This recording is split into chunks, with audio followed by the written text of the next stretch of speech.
दिखाई पड़ेंगे तो यकीन मानिए आपकी बातों की अपील नहीं होगी। जी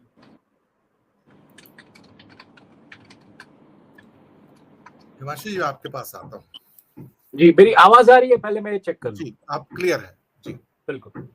सॉरी ऊपर से किसी की आवाज आ रही है, थोड़ा सा मैं नहीं, बाद में अपना माइक्रोफोन बंद करूंगा।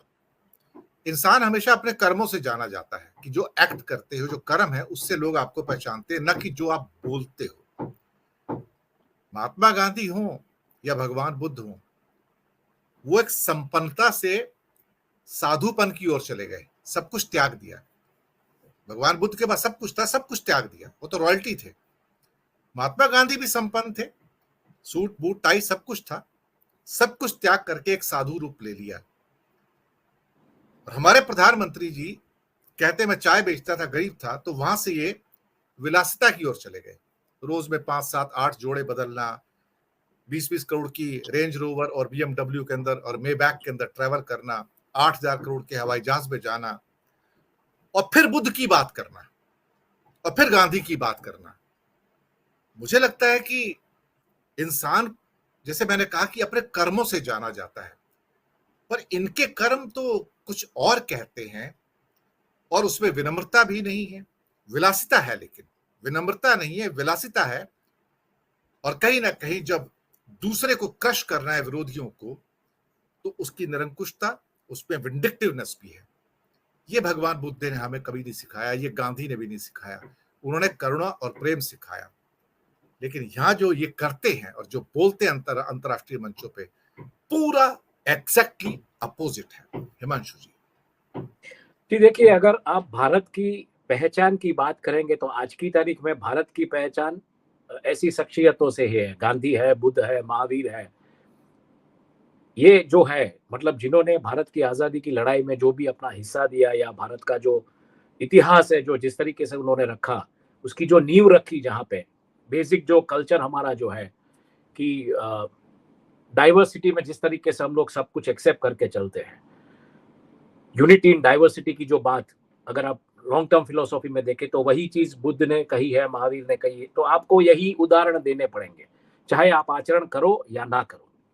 तो ये बात बिल्कुल, मतलब मैं इसको जस्टिफाई नहीं कर रहा हूँ कि उन्होंने ये दिया है ये सही है या गलत है, पर इसमें जो इन्होंने पर्यावरण को लेके जो बात की है, तो मैं एक चीज कहना चाहूंगा। उन्हीं के दल से विधायक डॉक्टर कनु कलसरिया महुआ में जो निर्मा का सीमेंट प्लांट लगने वाला था, उसके खिलाफ खड़े थे। लाठियां बरसाई थी पुलिस ने उनके ऊपर, तब तक मामला सेट नहीं हुआ। जाके एनवायरमेंट मिनिस्टर, तब मेरे ख्याल से कांग्रेस के कोई बड़े नेता थे, वो थे, तो उन्होंने मतलब इंटरफियर किया। ये पूरा को पूरा मामला सुप्रीम कोर्ट में गया, ग्रीन ट्रिब्यूनल में गया, वहां से फिर उसकी जो भी आई बात, और निर्मा का प्लांट स्थगित कर देना पड़ा। बाद में नरेंद्र मोदी ने एक बुक लिखी, नरेंद्र मोदी जी ने, जो बुक थी जिसका टाइटल था इनकन्वीनियंट ट्रूथ, जो लिखा था एल गोर ने, उसके सामने कहते हुए कि कन्वीनियंट एक्शन। और वो बुक मतलब एक बड़े जलसे के तौर पे टागोर हॉल में अहमदाबाद में लॉन्च की गई थी। सब उसमें खान पान वगैरह जो है वो बहुत इको फ्रेंडली रखा गया था, बांस के उसमें आइसक्रीम दिया गया था, हैंडमेड और ये सब। तो जब पर्यावरण की और ये सब बातें, उसमें यही सब बातें कही गई थी कि तुलसी का जो पेड़ होता है घर में लगाने से क्या फायदे हैं, क्या नुकसान है, किस तरीके से, मतलब फायदे ही, नुकसान तो नहीं, लेकिन वो एनवायरमेंट इकोलॉजी को कैसे करता है। तो जब आप बात एनवायरमेंट की करते हैं, जब आप ये बात करते हैं, तो आप ये महुआ वाला चैप्टर क्यों भूल जाते हैं, जो कि आप ही के बैकयार्ड में हुआ है। बात रही खाली बुद्धिज्म को लेके चलने की, तो मुझे लगता है G20 में जिस तरीके से दूसरे कंट्रीज भी है, आसियान नेशंस को भी कहीं ना कहीं वो करने की कोशिश की जाती है, क्योंकि बुद्ध धर्म जो है वो उस बेल्ट में ज्यादा है। और आने वाले चुनाव अगर हम देखें तो उसमें जिस तरीके से बुद्ध धर्म का जो अंगीकार जो कम्युनिटीज कर रही है, तो मुझे लगता है वो भी कहीं है कि उन कम्युनिटीज का वोट भी, मतलब आप ऐसे मन से बुद्ध के बारे में बात करें और उन कम्युनिटीज की आप एक तरीके से जिसको बोले एक क्या कह सकते हैं, एक सिंपैथी गेन करें, तो ये होता है। जबकि हिंदू राष्ट्र की आप बात करें या जो भी बात करें, तो उसमें तो बिल्कुल ये साफ हो गया है कि जय श्री राम एक जमाने में ग्रीटिंग था, आज ये वॉर क्राई बन गया है। और मर्डर करने के बाद जय श्री राम के नारे लगते हैं। जय श्री राम ग्रीटिंग था, वो कभी वॉर क्राई नहीं था, या किसी का मर्डर करने के बाद कोई जय श्री राम नहीं बोलता था। बापू के मुंह से जो शब्द निकले थे वो हे राम निकले थे, जय श्री राम नहीं निकला था। या उनको मारने, बापू को मारने वालों ने भी जय श्री राम का नारा नहीं लगाया था। तो ये किस दिशा में जा रहा है सब कुछ, इसी पे मतलब इसका पूरा मदार है कि कैसे लिया जा रहा है, कैसे इसको इंटरप्रेट किया जा रहा है। बल्कि आपने जो बात कही उसको मैं ऐसे आगे लेके जाना चाहूंगा। थोड़े दिनों पहले वायर के करण थापर ने सत्यपाल मलिक जी का जो इंटरव्यू किया, उस इंटरव्यू में सत्यपाल मलिक जी ने बहुत क्लियरली एक लाइन में कह दिया है, जब उन्होंने कहा कि ही इज इल इन्फॉर्म्ड, और उन्होंने कहा कि वो अपनी मस्ती में मस्त है, देश दुनिया में चाहे जो होना है वो हो। तो वो क्लियर कट इंडिकेशन है। अगर कोई मान के चल रहा है कि गवर्नमेंट है आपके आसपास या गवर्नमेंट कुछ कर रही है, तो अगर आप गवर्नमेंट के खिलाफ है तो बिल्कुल गवर्नमेंट आपको मॉनिटर कर रही है। लेकिन अगर मतलब आप अपना काम कर रहे हैं, अपने तरीके से चल रहे हैं, 100 रुपए वाला पेट्रोल लगवाते हैं, आपके घर पर्ची आ जाती है इसका ट्रैफिक रूल्स का वायलेशन को लेके, तो गवर्नमेंट है या नहीं है कोई फर्क नहीं पड़ता है। अभी 2 दिन पहले कुछ डेटा आया था कि टोल टैक्स जिस तरीके से बढ़ा है, वेटिंग टाइम जिस तरीके से डिसकंटिन्यू किया गया, तो ये पूरा का पूरा अगर देखने जाए तो एक बहुत ही सिलेक्टेड क्लास ऑफ इकोनॉमी के लोगों के लिए देश बनते जा रहा है। मेरा बिल्कुल ऐसा मानना। आप आंकड़े देखिए, जिस तरीके से लोग निकल चुके हैं भारत से, भारत की सिटीजनशिप, नागरिकता दे दी है, दूसरे कंट्रीज की नागरिकता ले ली है, क्या इंडिकेट कर रहा है?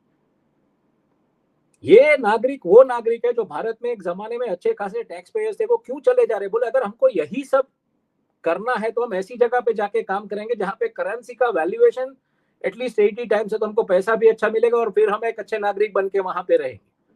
लेकिन यहाँ पे ना सुविधाएं है ना कुछ है, और आपको मतलब इस तरीके के वर्सेस दिए जाते हैं, इस तरीके के डॉक्ट्राइन दिए जाते हैं, वक्त आने पे आप बहुत अच्छे हो जाओगे और वक्त आने पे आप जो भी मतलब स्टैंड लेना है लोगे, जहां पे कोई भी प्रोवोकेटिव स्पीचेस देगा। अभी सुप्रीम कोर्ट ने भी कहा कि ये गोली मार दो, ये कोई मतलब ऐसा नहीं था कि ये कोई फार्मास्यूटिकल की गोली खिलाने की बात थी, गोली मार दो मतलब मार डालने की बात थी। तो कहीं पे ये डॉक्ट्राइन्स होते हैं, तो तब आपको जाके ये नहीं आता है कि ये कंट्री, ये देश का पूरा जो ढांचा है वो सत्य और अहिंसा पे टिका हुआ है। तो सत्य और अहिंसा का जो मुद्दा है वो आप इंटरनेशनल प्लेटफॉर्म से बोलेंगे, क्योंकि इंटरनेशनल प्लेटफॉर्म पे जो जर्नलिस्ट है वो भी मतलब आपका रटा या बहुत सारी न्यूज एजेंसियां भी तो आ गई है मार्केट में, जो उनका जो होता है वही का वही, मतलब they have become like stenographers, I would call it stenographers of administration, कि जो दिया जाता है वही लिख देंगे, बाकी उसके आगे कुछ छानबीन नहीं करेंगे।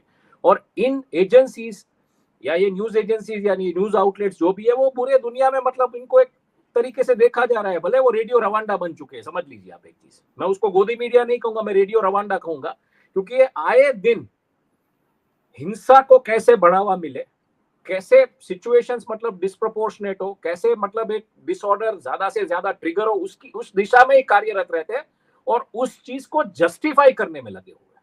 तो मैं उसको गोदी मीडिया नहीं कहूंगा, मैं उसको रेडियो रवांडा कहूंगा। जैसे रवांडा में हुआ था कि हिंसा को मशाटे लेके लोग घूम रहे थे और हिंसा को मतलब एक तरीके से लीगलाइज कर दिया गया था, तो रेडियो रवांडा। तो ऐसा लगता है हिमांशु भाई, मुझे तो ऐसा लगता है कि जैसे आजकल का गोदी मीडिया एक जनसंहार की पृष्ठभूमि तैयार कर रहा है। मैं वही बता रहा हूँ, मैं वही कर दो सबको सर।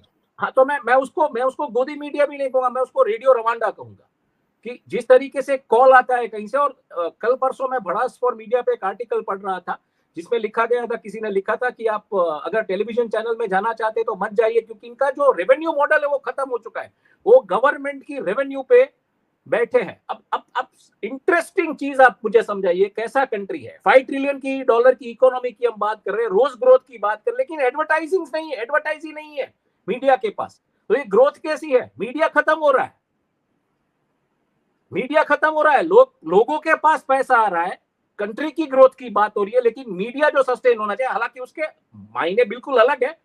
रेवेन्यू पूरी शिफ्ट हो चुकी है डिजिटल प्लेटफॉर्म्स पे, तो डिजिटल प्लेटफॉर्म ज्यादा कमाते हैं, वो जो कमाते हैं उसमें से थोड़ा टुकड़ा आपको दे देते हैं और बाकी के डिजिटल एक बिजनेस मॉडल भी आपको चलाना है। लेकिन ये कैसा ग्रोथ है जहां पे आपको एड्स नहीं मिल रही है, आपको गवर्नमेंट से एड्स मिलती है, गवर्नमेंट जिसको अप्रूव करता है उसी चैनल्स को एड्स मिलती है।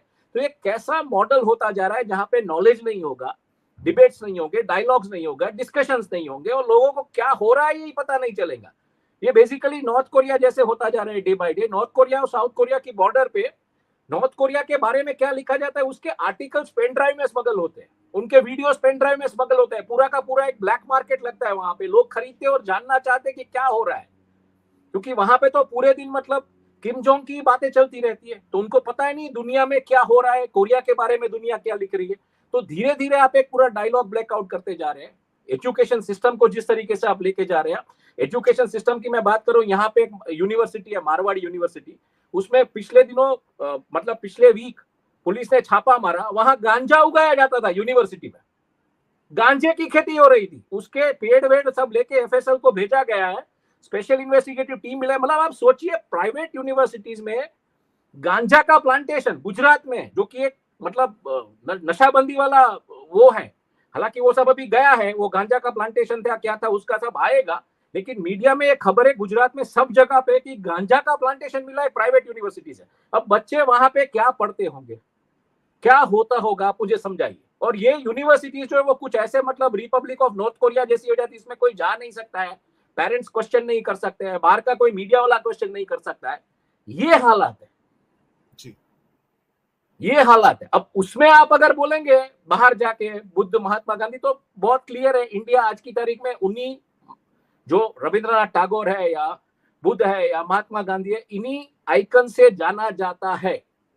आप भले 17 साल का रोना रो लीजिए कि 17 साल में क्या हुआ, ये हुआ वो हुआ, जो भी है, आज भारत इन्हीं लोगों की विचारधारा से जाना जाता है और इन्हीं लोगों की विचारधारा से आने वाले दिनों में जाना जाएगा, क्योंकि जो लोगों ने हत्या की है गांधी जी की, वो भी वही विचारधारा पे चल रहे। तो आप गांधी की विचारधारा को मार नहीं सकते, आप बुद्ध की विचारधारा को मार नहीं सकते, आपको एक्सेप्ट करके ही चलना पड़ेगा और विचारधारा वो प्रैक्टिकली इंप्लीमेंट कीजिए। दुबई, जहां पे 9% पॉपुलेशन ओरिजिनली दुबई के लोगों की है, ज्यादातर मतलब एक्सपर्ट्स है, वहां पे तो कहीं मतलब रिलीजन खतरे में ऐसी बात नहीं आती है। और आने वाले दिनों में दुबई ये बोल रहा है, दुबई के शेख और दुबई के जो रॉयल्स है वो ये बोलते हैं कि हमारी पॉपुलेशन 1% हो जाएगी, 99% एक्सपर्ट होगी, तभी उनका जो रिलीजन है वो खतरे में नहीं होगा, वो ग्रोथ डेवलपमेंट इकोनॉमी की बातें करते हैं। परसों ही मेरे एक रिलेटिव आया दुबई से, उनसे मैं बात कर रहा था कि क्या माहौल है, बोले नहीं, it's growing, it's buzzing. Corona के बाद मतलब Dubai has become one centre of attraction for investment and everything. तो ये मॉडल होना चाहिए। तो फिगर बता देता हूं, पिछले साल भारतीयों ने दुबई के अंदर 32,000 करोड़ की प्रॉपर्टी खरीदी है। बात खत्म हो गई। 32,000 करोड़ की प्रॉपर्टी दुबई सिटी में भारतीयों ने खरीदी है, ये फिगर बता देता हूं जी। बिल्कुल। मैं आता हूं दूसरे चक्र में।